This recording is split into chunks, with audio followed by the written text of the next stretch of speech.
Pacome Dadiet. There's just no way to try and say that name without laughing for me. I really want to call him Daddy A, but I just know you're going to make fun of me for doing that. This is another international prospect in the 2024 NBA draft. He has some very fun offensive elements to his game, pull up shots, movement shooting, just a fun offensive player to watch. He's from France. He has played for a couple, looks like French teams, had some good games in the Euro Cup throughout the last couple of seasons. And this is a guy who could go anywhere in this draft, and I wouldn't be totally stunned. I feel like we could hear his name called in the first round, and I wouldn't be shocked. I feel like we could hear his name called last, Mr. Irrelevant, and I wouldn't be stunned. Cart, we're going to get right into our categories for this one today. What is one word to describe? Can we call him PD so I don't have to keep pronouncing his name? I was gonna say PD, maybe Party Next Door, possibly being. I'm working on some nicknames as we go through this to save ourselves from mispronunciations. I think one word I would use is intriguing, or either riser or faller with him. But I'm gonna stick with intriguing because you look at the. Just let me rock here. Let me rock here. PD might be one of the prospects who I think is going to eventually find himself getting drafted a lot higher than maybe even he even imagined or anyone imagined, because I think given his body of work and how young he is and what he did at the professional level, there are some criticisms of his defense and things like that. But when you look at him, like he's clearly behind, I think, the top guys in like the Reichers and the Saloons, I believe, of the world. God, these names are really killing me. I'm sorry. I'll be better next time. But he's not like that far behind those guys, in my opinion. Like, I think that he has shown some things that those guys have shown that everyone's kind of drooling over. And those guys are like certified, top 15, top 20 prospects. So I think that he could be a guy who could maybe, work his way to being picked a lot higher than maybe even people see. So I'm gonna use the word intriguing to use one word to describe him. It makes sense when you explain it. I'm just dying that you're like, here's my word, but also maybe riser or faller. Like, those are complete opposites. Well, because you look at my sheet G, it's like I wrote the one word, crossed it out, put the other one. I'm like, wait, maybe I want to cross this one out. Yeah, okay. I went with fluid. When I watch film of Dadier, he is a very fluid offensive player. He moves very easily. It just looks really smooth. There's a smoothness to it. There's a fluidity to it. It looks easy. He gets buckets that are aesthetically pleasing. Kind of the mid-range. People have been complaining the mid-range shot in NBA basketball has disappeared. Dadier can do that. He can shoot from three. He can pull up. He can fade away. It's smooth. I truly do believe in the scoring here. You also need to be drinking some fluids to convince yourself that this guy is going to stick in the NBA long term. That's why fluid is a really good word. It's kind of the double entendre there. I'm down on a lot of international prospects in this draft. I just really don't see it here. But We've been hurt before. we've been very hurt We've before. been very hurt before. Is he more likely to hit his floor or his ceiling in the NBA? I think he's most likely to hit his floor. I think he is, because I think a lot about him is like you're buying into, does does he get there? Because like he has like this, you know, for lack of better, like his physique is impressive, right? Like he's got the tools, he's strong, long arms, all that.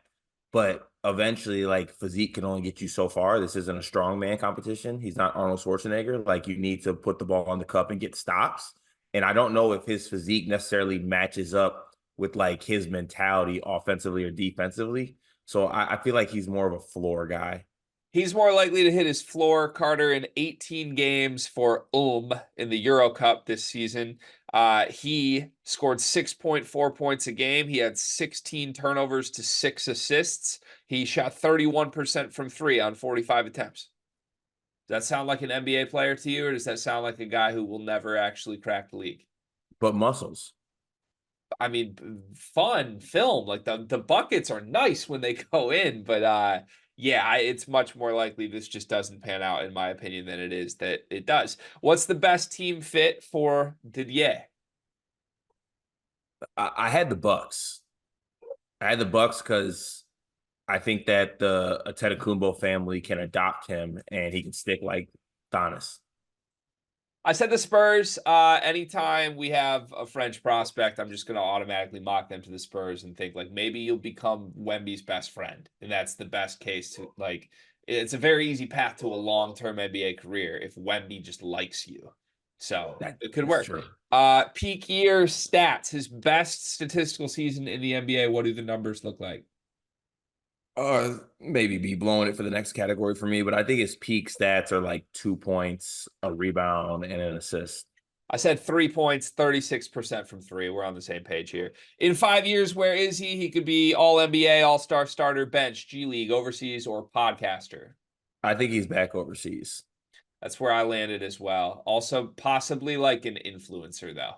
Like not a podcaster, but like a social media guy. There's also a chance that he never even comes over. Like, Oh, I like this spin from you. like I could see him getting drafted in the second round, and like he's just like, this isn't for me. This isn't gonna work out. I'm gonna just head back, or like maybe it's like a what do they call it for a draft and stash Yeah, type guy, and he just never ever makes his way over. I can see that for sure. Let's do superlatives. Pacome Dadiet is the most likely player in this draft class to what? Follow the Sekou Demboya path. Oh, that's so hurtful to hear out loud. Yuck. I said he is the most likely to have draft night footage shown of him as an 11-year-old. Like this was him in the FIBA 11 and under World Cup championships. Came off the bench and averaged 7.2 points a game as a 10-year-old. Like And as you can see, some impressive finishes over Daniel Jacobson. when I Twitter searched, look, I actually did watch real film of this, but I started research for this a couple weeks ago by just like Twitter searching Pacome Dadiet. And the first four clips that came up were him in an empty gym shooting catch and shoot jumpers and doing like dribble moves against chairs. I don't like that. If the first clips come up aren't actual basketball, it scares me. And I feel like that's going to be pulled at some point on NBA draft night. Okay, sorry, we're down on you, Pacome. Hopefully you prove us wrong. The NBA draft is coming up, and I've got something awesome for you. We are partnering with the people at NBA 2K Lab.